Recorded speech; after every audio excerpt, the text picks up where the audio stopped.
Welcome to the Slop Farm. Enjoy the video.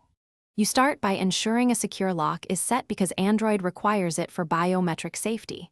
Once done, clean the sensor and your finger so the scanner reads consistently. Dirt or moisture causes failures. Next, open Settings, go to Security or Biometrics, and choose Add Fingerprint. Press the sensor repeatedly when prompted and follow on-screen taps.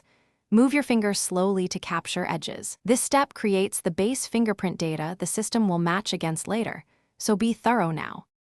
Once initial scans complete, add alternate scans to improve reliability. Register the same finger twice or include adjacent fingers. You do this because angle and pressure vary in daily use.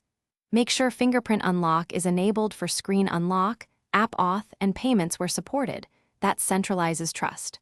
Also check system updates, driver improvements, and security patches fix recognition bugs. If your phone lets you adjust sensor sensitivity or unlock delay, tweak it now to suit how you hold the device for faster, more consistent unlocks.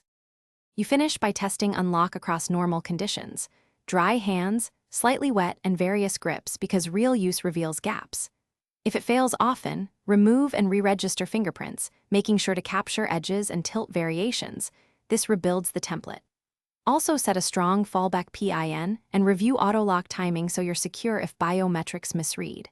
If problems persist, restart the phone, clear biometric data in settings, and enroll again. As a last resort, a system update or factory reset may...